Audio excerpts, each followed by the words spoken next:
Alô amigos, alô amigas, tudo bem com vocês? Na verdade, o assunto hoje não poderia ser diferente, né?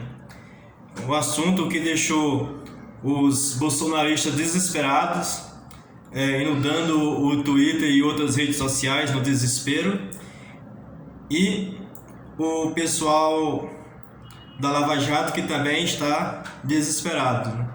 E também o mercado financeiro que está levando a Bolsa de Valores a cair em torno de 5%, uma queda estrondosa.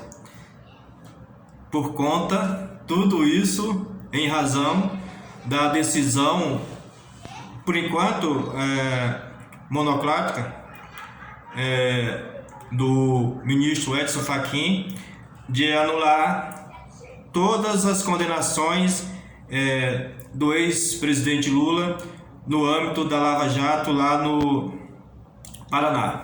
A turma do Moro, junto com os procuradores, o ex-ministro Moro, quando era juiz, e a juíza que o substituiu. Então deixou anulado. Então isso deixou muita gente em polvorosa, porque o ex-presidente Lula, se ele quiser e se as condições políticas forem favoráveis, ele poderá ser candidato a presidente da República em 2022. E isso, só isso, deixa muita gente em polvorosa, né? Pois é. Ele anulou nesta segunda-feira, como todo mundo já está sabendo, ou pelo menos quase todo mundo está sabendo, as condenações proferidas pelo Sérgio Moro e pela juíza Gabriela Hardt, não sei se é isso que se pronuncia esse nome, no âmbito da Operação Lava Jato, como eu falei, né? Ele concedeu habeas corpus para declarar a incompetência da 13ª Vara Federal de Curitiba para julgar 4 processos que envolvem o ex-presidente Lula: o do Triplex, lá no Guarujá, o do sítio de Atibaia, o do Instituto Lula e o de doações para o mesmo instituto. Na decisão, o Fachin declara a nulidade dos atos decisórios, inclusive do recebimento das denúncias contra o ex-presidente, né? O habeas corpus agora, contemplado por Fachin, foi apresentado pelos advogados do Lula em 3 de novembro de 2020, do ano passado, né? Portanto, com a decisão, o ex-presidente Lula pode ser elegível, né? Depende do cenário político, que na verdade já mudou, né? Que ninguém estava dando como certa tinha muita gente, inclusive, dizendo que não ia ocorrer de forma alguma a nulidade ou digamos assim, a restabelecimento das condições e do ex-presidente Lula ser elegível. Então agora já está restabelecida, né? A não ser que algo ocorra, né, até o final do ano, mas é muito pouco provável, dadas as condições políticas e principalmente as condições jurídicas, né? Essas que são as mais relevantes nesse momento, né? E, inclusive pela decisão tomada pelo ministro. Muita gente repercutiu, principalmente os bolsonaristas, como eu falei, né, ficaram empolvorosos, evidentemente, desqualificando o ex-presidente, o xingando, chamando de tudo quanto é nome feio e tal, de forma pejorativa. E, na verdade, isso é próprio deles, né, dos bolsonaristas. Eles não sabem debater de alto nível, com conhecimento, levando intelectual, do ponto de vista intelecto, fundamentando os argumentos. Não, o que eles falam é na baixaria, e eu não vou descrever para vocês, em respeito a vocês, as baixarias que esses bolsonaristas publicaram a respeito do ex-presidente. Então, vou lhes poupar desse dessabor. Então, tem uma... Vou passar para vocês duas repercussões que são bastante relevantes e sérias e fundamentadas, né? E que eu acredito também. Uma é do presidente da Câmara dos Deputados, o deputado Arthur Lira, que ele comentou sobre esse caso, né, da anulação das condenações do ex-presidente Lula, lá no caso do Paraná, né? Ele diz: a minha maior dúvida é de se a decisão monocrática foi para absolver o Lula ou Moro. O Lula pode até merecer a absolvição, o Moro jamais, disse o presidente da Câmara dos Deputados. Ao conceder o habeas corpus ao Lula, o Fachin, como eu falei, né, declarou que a 13ª Vara de Curitiba, que era a origem da Lava Jato, não tinha competência para julgar os processos do triplex do Guarujá, nem do sítio de Atibaia, nem do Instituto Lula, e agora caberá à Justiça do Distrito Federal,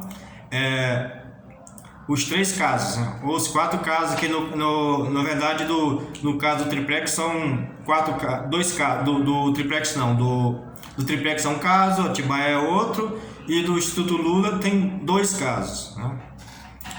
De um terreno e de doações. O tweet do presidente da Câmara faz referência à possibilidade de que a decisão de Fachin anule também a chance, isso é importante, a chance de um julgamento para suspeição sobre o ex-ministro Sérgio Moro, na condução do caso, né? A defesa do ex-presidente Lula queria que Moro fosse julgado pelo Supremo, por considerar que ele foi parcial ao condenar Lula no caso do triplex de Guarujá, né? Pela decisão, né, que ainda será avaliada pelo plenário do Supremo. Inclusive, o próprio Supremo declarou que não iria a julgamento no plenário, né? Quer dizer, a decisão monocrática do Fachin estaria valendo, definitivo, mas se alguém ou algum órgão entrasse com recurso, esse recurso seria julgado no plenário. E já tem notícias de que o pessoal da Procuradoria, principalmente lá do Paraná, deve entrar com recurso. Então isso significa que será decidido pelo plenário do Supremo Tribunal Federal. Mas é muito pouco provável que essa decisão do Fachin seja revertida, né? Já digamos que já são favas contadas, já está garantido. Mas isso, né, leva por um lado, né, o Moro vai ser totalmente desmoralizado pela anulação do processo, mas por outro lado ele não será julgado pela parcialidade, né? Então, uma vitória e uma derrota, uma grande vitória e uma grande derrota, pode-se dizer, para o Moro, né? Se der continuidade lá no Supremo, o plenário, corroborar com a decisão do Fachin, né? Outra repercussão interessante é do jornalista Kennedy Alencar, publicou lá no UOL, todos vocês podem acessar lá e ver. que ele vai mais ou menos por essa linha, né? Ao tirar a competência da 13ª Vara Federal de Curitiba para julgar o ex-presidente Lula, o Edson Fachin anula todos os atos processuais em relação ao petista, ou seja, de balaiada anula as sentenças do Guarujá, do Atibaia e a denúncia do terreno da Odebrecht e do Instituto Lula para o ex-presidente. A decisão, como já falei, devolve ao ex-presidente Lula o direito, né, deixa como ficha limpa, né? O efeito, na visão do Kennedy, é politicamente poderoso, pois evidencia a parcialidade do tratamento de Lula por Sérgio Moro. Será muito difícil que Lula não esteja na sede eleitoral do ano que vem. Eu também concordo com o Kennedy. É muito difícil o ex-presidente Lula, considerando tudo que ele passou, né, que não seja candidato, né, em 2022. A suspeição é mais do que evidente com a decisão do Fachin. Eu também concordo. Está mais do que na cara de que o Moro é bastante suspeito, né? Tanto ele como principalmente os procuradores, né, que tiveram na frente lá digamos, da força-tarefa da Lava Jato. Mas vamos aguardar o que vai ocorrer daqui para frente, né?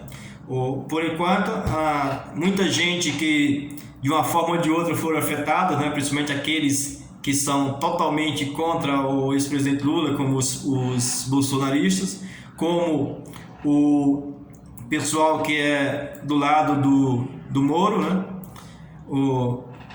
São os lavajatistas. Esses estão em situação muito ruim do ponto de vista de seus sentimentos, né? Mas vamos ver o que vai ocorrer daqui para frente, né? E vamos aguardar as consequências dessa decisão do ex-ministro, do ministro Fachin. Então, meus amigos e minhas amigas, deixe o seu comentário, diga o que você acha da decisão do Fachin de anular todos os processos da Lava Jato envolvendo o ex-presidente Lula lá no Paraná. Diga o que você acha, deixe o seu comentário e também não se esqueça de se inscrever no canal. Um abraço e até mais!